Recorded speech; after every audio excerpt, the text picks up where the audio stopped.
Brazil কি অবশেষে তাদের আসল রূপে ফিরেছে?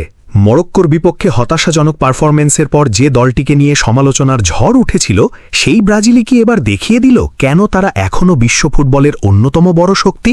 আর ভিনিসিয়াস জুনিয়র যে কথা দিয়েছিলেন আমি আরও শক্তিশালী হয়ে ফিরব, তিনি কি সত্যিই সেই প্রতিশ্রুতির বাস্তব প্রমাণ দিলেন? হাইতির বিপক্ষে ম্যাচ শেষে এখন সবচেয়ে বড় আলোচনা শুধু ব্রাজিলের জয় নয়, বরং তাদের খেলার ধরন, আত্মবিশ্বাস এবং বিশ্বকাপে নিজেদের জানান দেওয়ার সেই চেনা ক্ষমতা। মরক্কোর বিপক্ষে ড্রয়ের পর ব্রাজিলকে নিয়ে প্রশ্ন ছিল অনেক। সমর্থকদের মনে ছিল হতাশা, ক্ষোভ এবং কিছুটা শঙ্কাও, কারণ মাঠে দেখা যায়নি সেই পরিচিত ব্রাজিলকে, যাদের ফুটবল মানেই গতি, সৃজনশীলতা আর আক্রমণের ঝড়। ফলে হাইতির বিপক্ষে ম্যাচটি ছিল শুধুই আরেকটি গ্রুপ ম্যাচ নয়, বরং নিজেদের প্রমাণ করার একটি বড় সুযোগ। আর সেই সুযোগটাই দারুণভাবে কাজে লাগিয়েছে সেলেসাওরা। যারা ভোরে ঘুম থেকে উঠে হলুদ জার্সির জাদু দেখার অপেক্ষায় ছিলেন, তাদের জন্য ব্রাজিল সত্যিই উপহার দিয়েছে এক আনন্দময় সকাল। এই ম্যাচে সবচেয়ে বেশি আলোচনায় ছিলেন ভিনিসিয়াস জুনিয়র। সাম্প্রতিক সময়ে তাকে ঘিরে সমালোচনা যেমন হয়েছে, তেমনি প্রত্যাশাও ছিল আকাশছোঁয়া।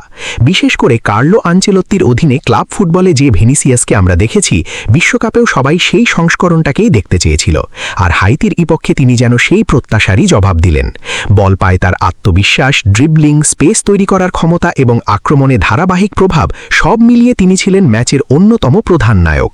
ম্যাচের বিভিন্ন মুহূর্তে মনে হয়েছে ভিনিসিয়াসকে কেন্দ্র করেই যেন ব্রাজিলের আক্রমণ পরিকল্পনা সাজানো হয়েছে। আর কার্লো আনচেলত্তির সেই সিদ্ধান্ত যে ভুল ছিল না, সেটাও আরও একবার প্রমাণিত হলো। তবে শুধু ভিনিসিয়াস নন, এই ম্যাচে ব্রাজিলের মিডফিল্ডও ছিল অসাধারণ। অনেকদিন পর এমন সমন্বিত এবং নিয়ন্ত্রিত মিডফিল্ড পারফরমেন্স দেখা গেল। বিশেষ করে ক্যাসিমিরোকে যেন আবার তার পুরনো রূপে দেখা গেছে। প্রথম ম্যাচে যিনি কিছুটা ছন্দহীন ছিলেন, হাইতির বিপক্ষে তিনি ছিলেন একেবারে পরিচিত ক্যাসিমিরো। প্রতিপক্ষের আক্রমণ ভেঙে দেওয়া, মাঝমাঠে বলের নিয়ন্ত্রণ রাখা, ডিফেন্সকে সুরক্ষা দেওয়া এবং প্রতিপক্ষের ফরওয়ার্ডদের জন্য দেয়াল হয়ে দাঁড়ানো, সব ক্ষেত্রেই তিনি ছিলেন দুর্দান্ত। তার সঙ্গে ব্রুনো গিমারেজের বোঝাপড়াও ছিল চোখে পড়ার মতো। দুজন মিলে মাঝমাঠকে এমনভাবে নিয়ন্ত্রণ করেছেন যে হাইতির জন্য খেলার গতি তৈরি করাই কঠিন হয়ে পড়েছিল। তবে এখানেই একটি প্রশ্ন থেকে যায়, এই দুই তারকার আলোচনার আড়ালে কি একজন হিডেন হিরো থেকে গেছেন? এমন একজন ফুটবলার যার অবদান হয়তো পরিসংখ্যানে খুব বেশি চোখে পড়বে না, কিন্তু দলের ভারসাম্য রক্ষায় তিনি ছিলেন অত্যন্ত গুরুত্বপূর্ণ।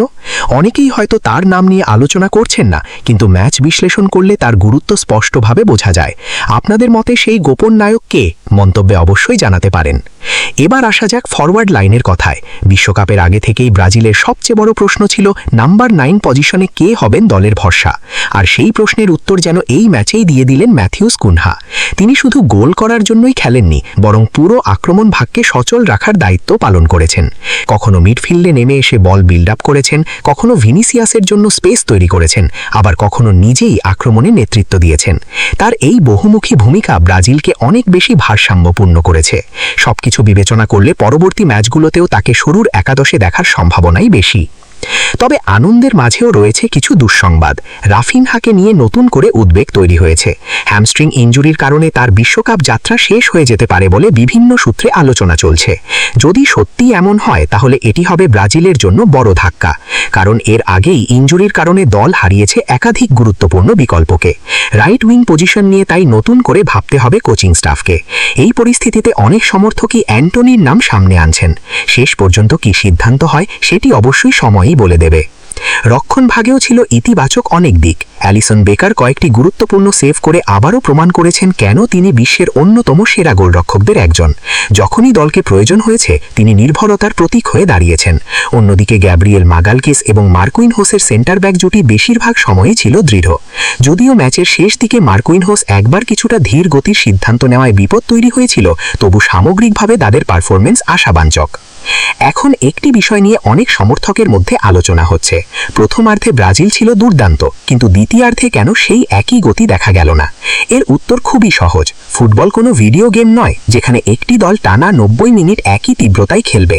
ব্রাজিল প্রথমার্ধেই ম্যাচের নিয়ন্ত্রণ নিয়ে নিয়েছিল এবং 3 গোলে লিড তৈরি করেছিল।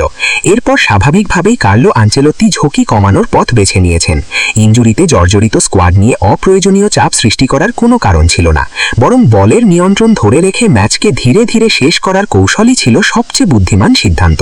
আর সেই পরিকল্পনাই সফল হয়েছে। সব মিলিয়ে বলা যায়, এই ম্যাচে ব্রাজিল শুধু 3 পয়েন্টই পায়নি, তারা ফিরিয়ে এনেছে সমর্থকদের আত্মবিশ্বাসও। মরক্কো ম্যাচের হতাশা মুছে দিয়ে তারা দেখিয়েছে সুযোগ পেলে এখনও তারা প্রতিপক্ষকে পুরোপুরি নিয়ন্ত্রণ করতে পারে। ভিনিসিয়াস জুনিয়রের নেতৃত্বে আক্রমণ ভাগের ঝলক, ক্যাসিমিরোর প্রত্যাবর্তন, কুনহার কার্যকর উপস্থিতি এবং দলের সামগ্রিক সমন্বয় সবকিছু মিলিয়ে এটি ছিল ব্রাজিলের জন্য একটি বার্তাবাহক ম্যাচ। তবে আজকের আলোচনার শেষে আবারও সেই প্রশ্নটি রেখে যেতে চাই।